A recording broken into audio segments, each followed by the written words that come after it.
వైఎస్ఆర్సీపీ చేపట్టిన వెన్నుపోటు దినం కార్యక్రమంపై చిత్తూరు జిల్లా పూతలపట్టు శాసనసభ్యులు డాక్టర్ కలికిరి మురళీమోహన్ మండిపడ్డారు. ఈ మేరకు బంగారుపాలెం మండలంలోని తెలుగుదేశం పార్టీ కార్యాలయంలో మీడియా సమావేశం నిర్వహించిన ఆయన ఈ సందర్భంగా మాట్లాడుతూ వైసీపీ పార్టీని స్థాపించిన శివకుమార్ ను వెన్నుపోటు పొడిచింది నువ్వు కాదా జగన్మోహన్ రెడ్డి అని ప్రశ్నించారు. మీరు వెన్నుపోటు దినం జరిపినా ఎవరు వెన్నుపోటుదారుల్లో ప్రజలకు తెలుసునని, వైసీపీ నేతలు వెన్నుపోటు గురించి మాట్లాడటం హాస్యాస్పదంగా ఉందని అన్నారు. బాబాయి గొడ్డలిపోటు, చెల్లెలికి వెన్నుపోటు ఎవరు పొడిచారో రాష్ట్రంలో ఉన్న ప్రజలకు తెలుసు కాబట్టే మీ పార్టీని ఓడించారు అని ఎద్దేవా చేశారు. వెన్నుపోటు దినం కార్యక్రమం చేయడం వల్ల బాహుబలి సినిమాలో పశుపతి సమాధి అయినట్లు వైసీపీ పార్టీ సమాధి అవుతుందని జోష్యం చెప్పారు. అందరికీ నమస్కారం. ఈరోజు రాష్ట్రంలో గ్రామం నుంచి మహానగరం వరకు ప్రజలందరూ కూడా సుభిక్షంగా ఆనందంగా జీవిస్తుంటే కొందరు దుర్మార్గులు రాష్ట్ర ప్రభుత్వం చేస్తున్నటువంటి మంచి పనులను చూసి ఓర్వలేక, రాష్ట్ర ప్రభుత్వం ప్రజల పట్ల ఉన్నటువంటి బాధ్యతను చూసి సహించలేక కొన్ని నీచమైనటువంటి రాజకీయాలకి దిగజారుతున్నారు. రేపు రాష్ట్ర వ్యాప్తంగా వెన్నుపోటు దినంగా ప్రకటించమని వైఎస్ జగన్మోహన్ రెడ్డి పిలుపునిచ్చారు. అయ్యా వైఎస్ జగన్మోహన్ రెడ్డి,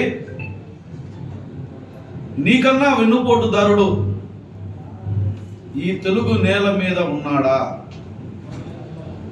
తెలుగు నేల పుట్టినప్పటి నుంచి తెలుగు నేల మీద మనిషి నడయాడడం మొదలుపెట్టినప్పటి నుంచి నీకన్నా వంచనకారుడు, నీకన్నా వెన్నుపోటుదారుడు, నీకన్నా దుర్మార్గుడు, నీకన్నా నీచుడు, నీకన్నా నికృష్టుడు ఈ తెలుగు నేల ఉన్నంత కాలం కూడా రాబోడు.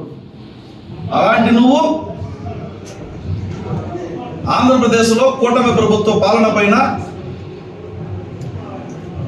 ప్రజల తీర్పు పైన అవహేళన చేసి మాట్లాడతావా? ఈ రాష్ట్రంలో ప్రజానీకం జూన్ 4వ తారీఖున ఒక అద్భుతమైనటువంటి తీర్పునిచ్చారు. రాక్షస పాలనకి ముగింపు పలికి రామరాజ్యాన్ని ఏర్పాటు చేసుకున్నారు. అంటే ప్రజల తీర్పును గౌరవించలేని నీ మనస్తత్వం, నీ అహంకారం ఏమిటన్నది నీ ప్రకటన ద్వారా అర్థమవుతుంది. కాంగ్రెస్ పార్టీని వెన్నుపోటు పొడిచి వైఎస్ఆర్ కాంగ్రెస్ పార్టీని ఏర్పాటు చేసింది నువ్వు కాదా? ఎవరో శివకుమార్ అనేవాడు వైఎస్ఆర్ కాంగ్రెస్ అని పెట్టుకుంటే ఆ పార్టీ మా నాయన పేరుతో ఉందని అతన్ని బెదిరించి వెన్నుపోటు పొడిచి ఆ పార్టీని లాక్కున్నది నువ్వు కాదా? నీ మూలాలు ఎక్కడవి? నువ్వు ఎవరిని పోటు పొడిస్తే ఈ రాష్ట్రంలో అధికారంలోకి వచ్చావు? నీ స్థితికి గతికి కారణమైనటువంటి కాంగ్రెస్ ని, మీ నాన్న ఇంత స్థాయికి ఎదగడానికి సోపానమైనటువంటి కాంగ్రెస్ ని, నిన్ను ఎంపీగా చేసినటువంటి కాంగ్రెస్ ని పొడిచి నువ్వు అధికారంలోకి రాలేదా? అంతెందుకు, నీ అధికారం కోసం చిన్నప్పటి నుంచి లాలించి పాలించి భుజానికి ఎత్తుకుని మోసిన నీ చిన్నాయిని గొడ్డలపోటు పొడిచి అధికారం కోసం నువ్వు చేసినటువంటి నిర్వాకాన్ని ఇతరుల మీద నెట్టుతావా? ఎక్కడ నా అధికారానికి చెల్లెంటు వస్తుందని తోడబుట్టి రక్తం పంచుకున్నటువంటి చెల్లిని వెన్నుపోటు పొడిచి బయటికి తరమలేదా?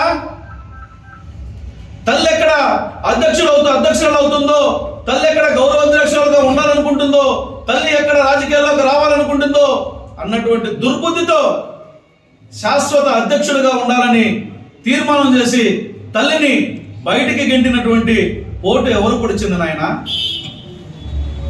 వెన్నుపోటు గురించి, గొడ్డల పోటు గురించి, గుండెపోటు గురించి నీకు తెలిసినన్ని కిటుకులు విద్యలు ఈ సమస్త భూమండలంలో ఎవరికైనా తెలుసా?